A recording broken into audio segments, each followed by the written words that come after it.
Здравствуйте, меня зовут Гаврилова Аэлита, ученица 6 класса Танского лицея. Тема моего проекта «Цифровая живопись. Образ якутской девушки на графическом редакторе Paint Tool SAI». Актуальность. В настоящее время быстро развивается компьютерная технология и во всех сферах жизнедеятельности человека. Так и в искусстве динамично развиваются новые технологии и стандарты мировосприятия красоты в изобразительном искусстве. Использование различных программ дает нам возможность выразить свои идеи с помощью виртуального инструмента художника. Большой проблемой подрастающего поколения является подражание культуре других народов.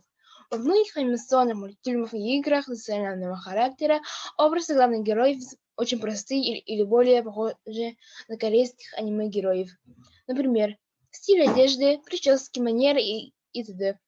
Народные мастера и художники и фотографы создали и сохранили для нас очень много картин, фотографий, вещей и атрибутов. Цель исследования. Образ якутской девушки на английском редакторе Paint Tool.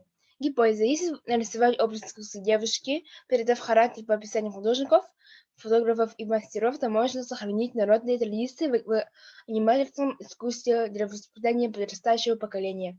Задача. Сохранить образ якутской девушки по описанию авторов. Изучить графический редактор Paint Tool.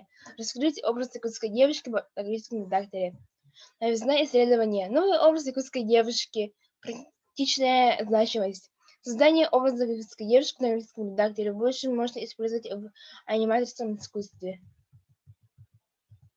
Как отмечает известный исследователь Алан Хоз и Кириллина, после главного героя больше значения в повествовании имеет образ женщины героини.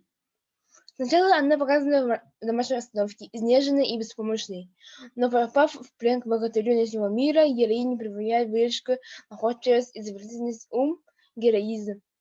Она показывает мужественность, воительницу, смело вступает в бой, защищая себя и других. Одна из таких героинь является Туяра Мако. Образ Туяра Мако из спектакля «Ниргун Бадр стремительный», 1957 год. Якутский художник Петр Романов написал картину «Величество невесты» в 1938 году. Эскизы одеяний невесты середины XVII и начала XIX века. Одеяния дочерей Орсиных. Эскиз образа якутской девушки на английском редакторе Paint Tool. Образ Туяра Мако из якутских мультфильмов в летнем и зимнем одеянии. Изучив и иллюстрировав данную тему, мы пришли к выводу. Применение графического редактора Paint Tool позволяет художественное раскрытие образа и может передать почерк художника. Для того, чтобы рисовать эскиз в национальном стиле, нужно изучить литературу, чтобы не нарушить каноны и традиции. В графическом редакторе Paint Tool можно раскрыть тему Аланхой и применить ее в аниматорском искусстве, в выполнении эскиза одежды и т.д. Спасибо за внимание.